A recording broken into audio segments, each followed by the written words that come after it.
But thanks all of you for coming. I was asked to look at what the sort of policy implications are of some of these policies, and particularly the indefinite in detention, and sort of how that affects our foreign policy abroad. And I would say, first, there's no question that when America veers from her values, our national security suffers. Any time we use torture, inhumane treatment, degradation of our prisoners, or detaining prisoners at Guantanamo Bay without due process, serves as a recruiting tool for al-Qaeda, hurts our ability to get our allies to help us in the fight against terrorism, and overall undermines our values. President Obama, I think, understands that very much, has had that view during the campaign and day one in office. And he hasn't done everything he's wanted to, with Gitmo being the major exception to that rule, not for lack of trying, I would argue, but for lack of a variety of issues, which I'll go into, lack of consensus on that. But he has moved quickly to end the use of torture, and he's made it clear that we're going to abide by the Geneva Conventions, and he's certainly made it clear that he wants to end the spectacle of Guantanamo, but it's proven a lot harder than he expected. As Obama has repeatedly said, one of the most powerful tools we have to keep the American people safe is not providing al-Qaeda and the jihadist recruiting tools for the fledgling terrorists. And unfortunately, I believe the continuation of Guantanamo falls into that kind of jihadist narrative. You see it on their websites, you see it in their recruitment tool, and it makes it very clear it's still an issue for them. This country, quite simply put, remains very divided on what to do with Guantanamo. I don't think it is a big issue too much anymore. There's not a whole lot of debate on it among the American people, but it is a hot-button issue in Washington.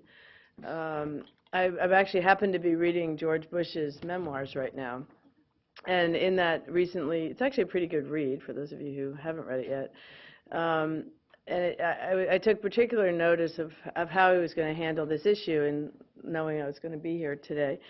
And he said, quote, "Holding captured terrorists on American soil could activate constitutional protections that they would not otherwise receive, such as the right to remain silent. That would make it much more difficult to get urgently needed intelligence from them." He set up Guantanamo specifically so that the prisoners would have no right of access to our criminal justice system. He continues to defend the use of torture as well. Claims there's a choice between security, and that the choice between securities and values was real. Had I not authorized waterboarding on senior al-Qaeda leaders, I would have had to accept greater risks, and that the country would be attacked. The new techniques proved highly effective. And then he goes on to detail where the informants gave information that we purportedly would not have gotten otherwise. And in fact, some of them credited waterboarding with being the turning point in which they decided they'd fulfilled their duty on their Islam to suffer and decided to cooperate with us. President Obama just simply firmly rejects that logic and has acted on it to end torture. He's taken a whole series of steps to do that. Ending torture, the interrogation of detainees must be conducted within the Geneva Conventions. He's revised the Army Field Manual, a whole series of steps, closing the black sites abroad.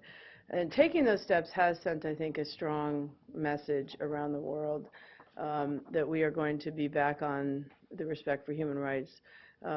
You can look at popularity polls around the United States as just that, popularity polls, or also as an indication of how willing other governments are going to be willing to work with us. America's popularity around the world is back up to about where it was before 9/11. People are beginning to trust us again, and that means that they can then cooperate with us, and I believe that that is a key part of that. So on the human rights side, I think Obama's getting about right. And I think Guantanamo offers very difficult challenges for Obama. And I think, as the panelists have reflected, there's a struggle within the administration on on how to deal with it. I thought what I would do is try to break it down into a couple of the issues. President Obama came to office thinking there was a lot better solution to housing these prisoners than Guantanamo. He actually came up with a solution to do so in Illinois, although I don't know if Rahm Emanuel now would agree with that decision now that he's back home as mayor.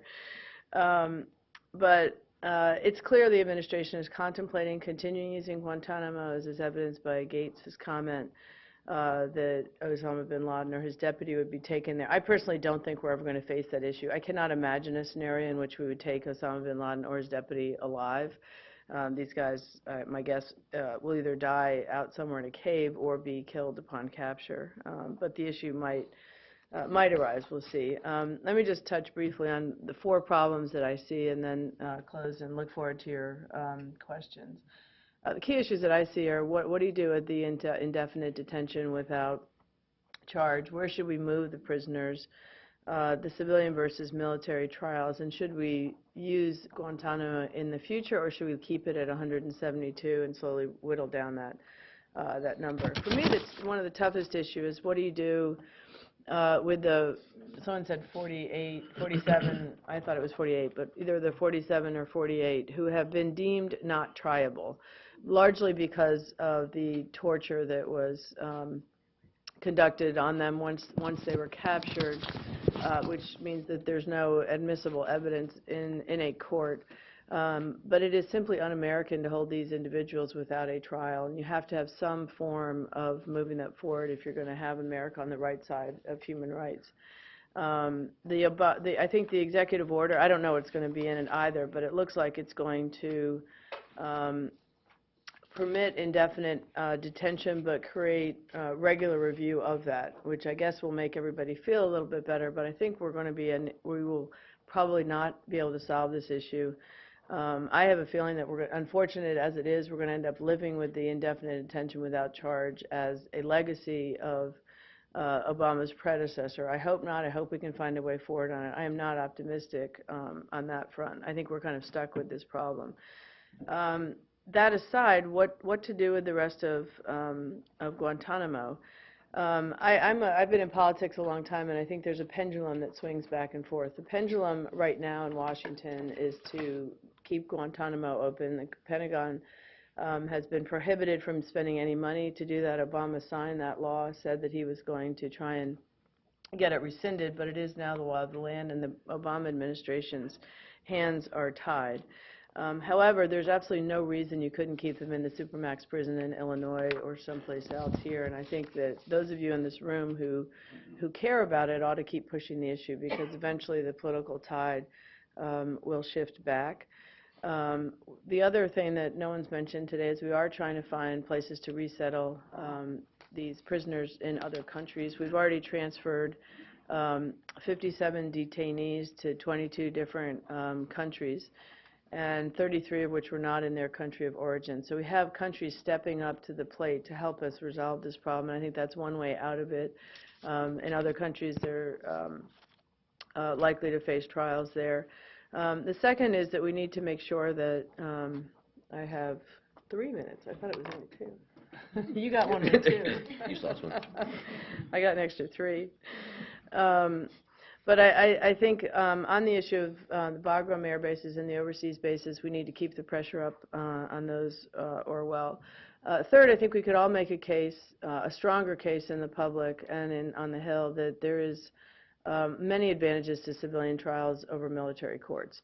If you look at the trials, the Gilani case, okay, he got 284 acquittal and 1 conviction on the points, but that 1 conviction put him away for life. And if you look at the military trials, they tend to be lesser sentences because they're largely plea bargain.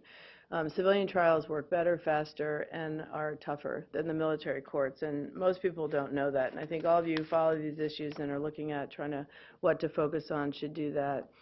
Lastly, I would argue we should not talk about putting anybody new at Guantanamo. Gates talked about putting new prisoners there if we capture them. I don't think the administration has decided on that. I think they are open to outside influence of what people think. I think we should all try and push them not to do that. and to put make Guantanamo a definable problem of only 172 and dwindling, not 172 and growing. Simply put, if we continue to put the America on the right side of human rights, our national security will be strengthened. We'll have stronger alliances in fighting the war on terrorism. If you look at what's happening around the world, the streets in Tripoli and in Egypt and Tunisia, they want democracy, and the judicial system is a core tenet of democracy, and it will not work without a strong judicial system. And we, as individuals who support the Constitution, need to resist the pendulum swinging back and forth and stand up for what defends the Constitution. And I applaud the work of this project in doing that. Thank you, Ambassador. I just wanted to quickly clarify the 47, 48 number issue. 48 individuals were slated for indefinite detention by President Obama's detainee task force. However, one of those men passed away just a few weeks ago before charges were ever brought against him. He died at the facility after, I believe, 8 or 9 years in detention. What did he die from? A heart attack after working out.